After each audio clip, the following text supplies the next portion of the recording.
Peace and light, family. I hope that you are well. And I truly, truly, truly, genuinely hope that you are well.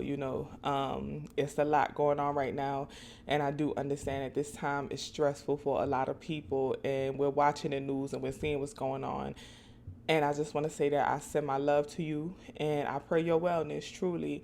I wanted to come before y'all today just to have a quick discussion about what's going on and really state how I feel and just my views on everything. I've been having a lot of discussions about everything that's happening and how we're moving and what's going on and how we're handling the protests and the riots and everything. So I just wanted to share a few of my feels on the whole situation. Today is May 30th, 2020. We had the murder of George Floyd. And since then, black people are just fed up. Breonna Taylor, Ahmaud Arbery, and so many others have been stricken down at the hands of the police and just white supremacists in total, as a whole, racist people as a whole, whether police in and out of uniform or not. And I think black people, I don't think I know that black people is tired because I am black and I am too tired. So we're just fed up with what's going on in this country. And, a few of the points that I wanted to just make is starting with number one, a lot of people have been saying, this is history repeating itself. We're still in the civil rights movement and stuff like that. And I just really want to be clear that although the tactics that we are using may be a repeat, what we are fighting for is a little different.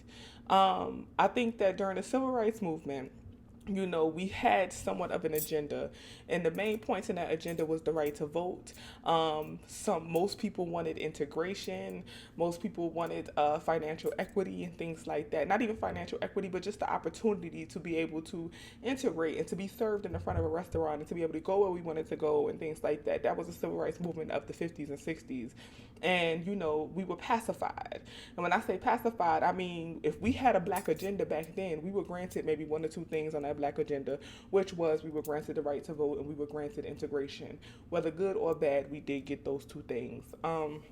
So although the tactics as far as the protesting and the rioting and the peaceful protest and all of that stuff, although the tactics may look similar, our fight present day is a little different. And I think it's different because I feel like our generation picked up the torch and carried it forward.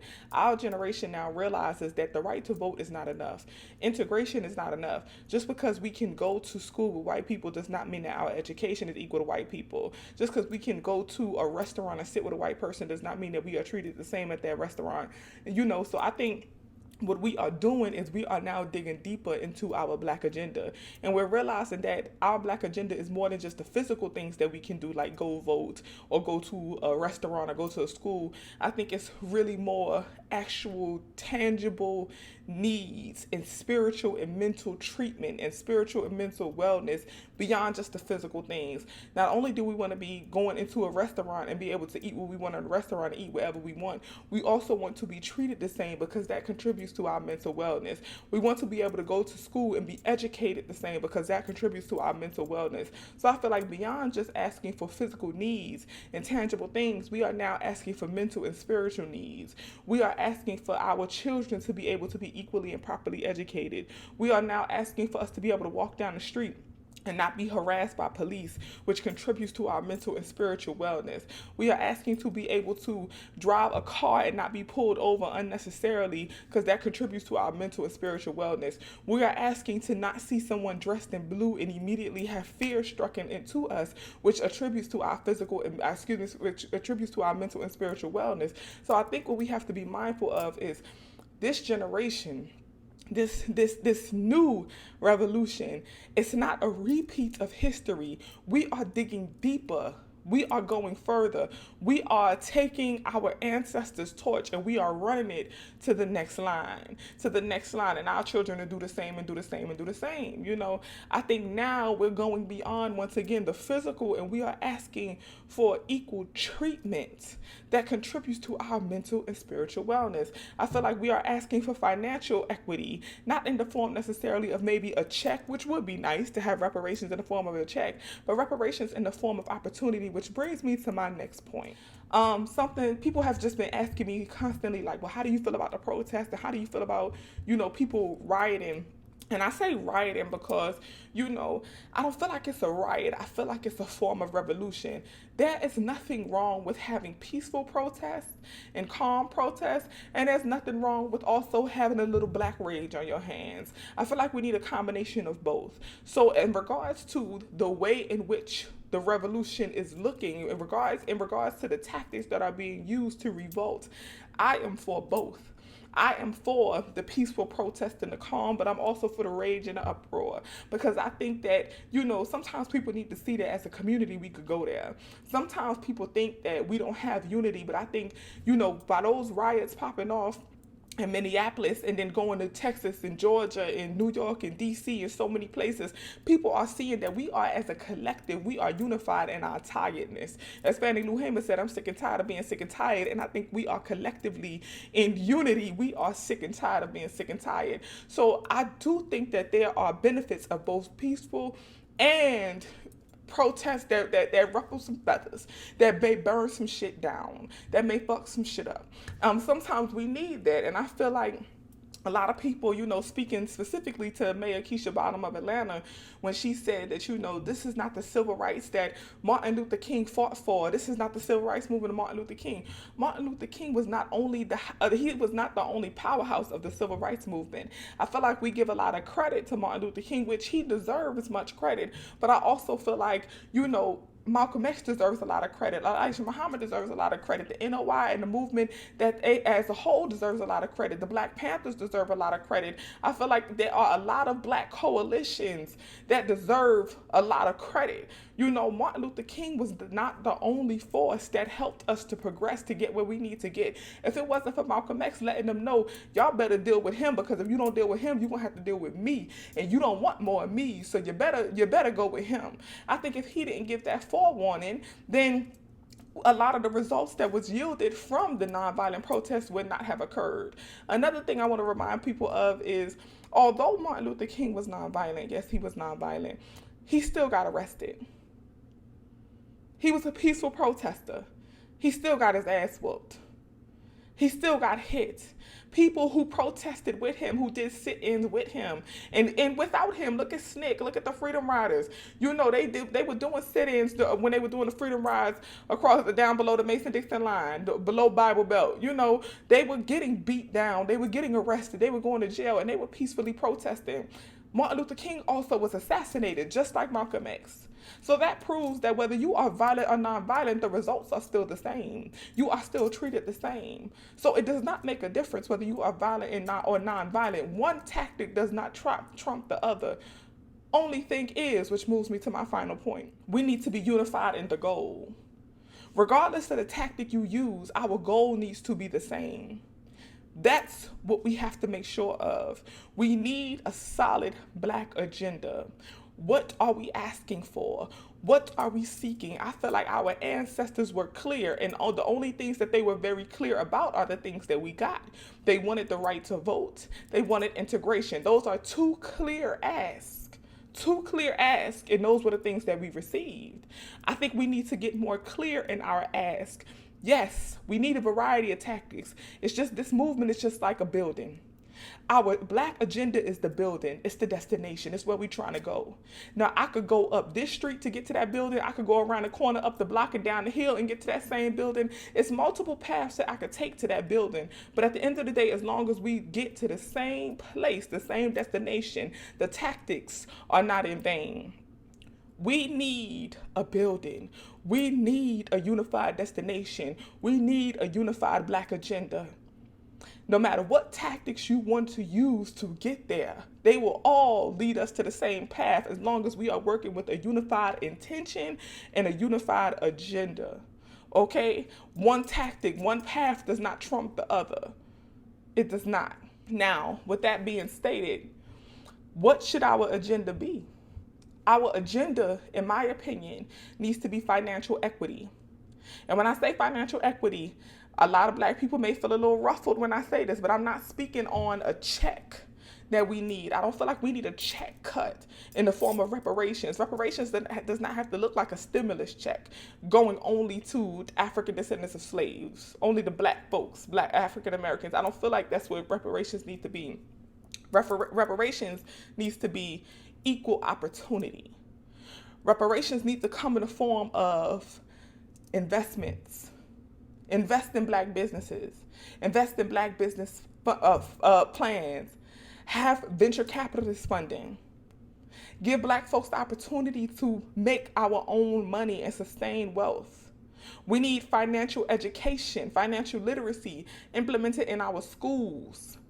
Teach us about credit, teach us about taxes, teach us about capitalism and how to thrive in a capitalistic society. Teach us that in grade school, a class that's free that we don't have to pay for, and let it continue through college. We need economics, real economics in the black community. We need quality education. It's not a secret that black schools, specifically black public schools, are destitute. That's not a secret. It's not a secret that we are under-resourced.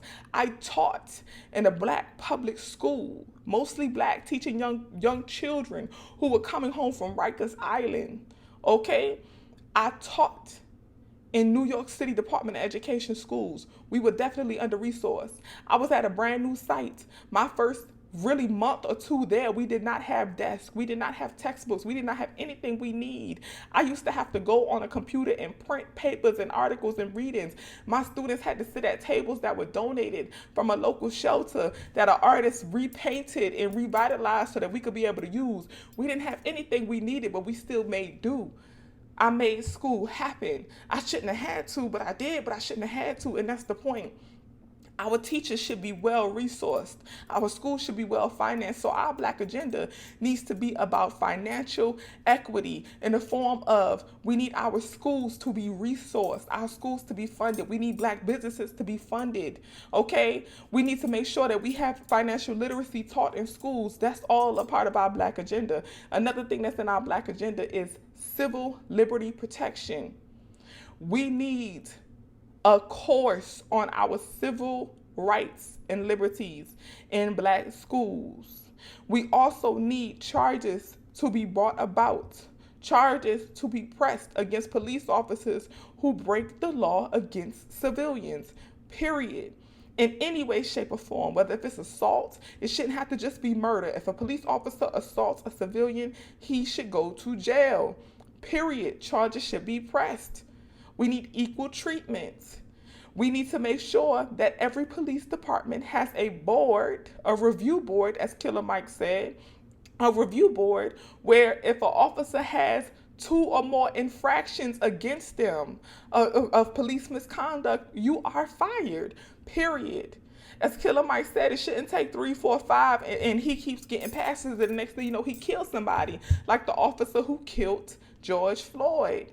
Multiple misconducts against him and still was kept on a job, and now he has killed somebody. Why does it have to get this far? Every police department in every city needs a review board, and there needs to be a certain number of Black people on that review board, period.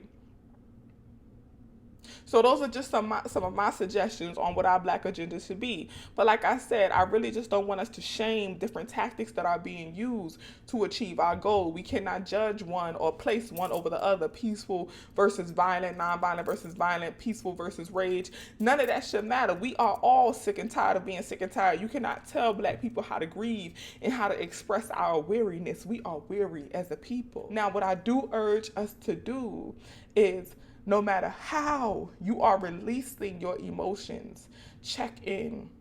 Check in with your mental health. Check in with your mental wellness, and truly ask yourself how you feeling right now. Truly check in and see what you going through, what you thinking about. Do some breathing exercises, do some meditation, do some yoga, spend some time by yourself, do some tea meditation, do some shower meditation. Just spend some time and just clear your mind and just breathe.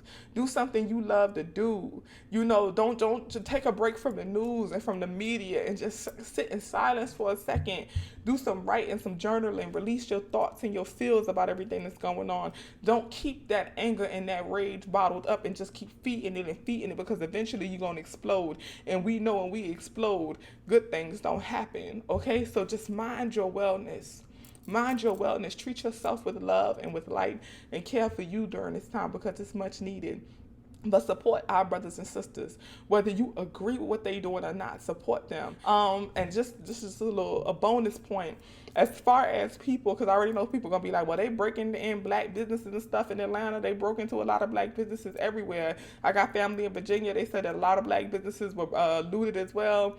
Listen, this is when we need our black militias to step up and protect our black businesses. Contact your local black militia.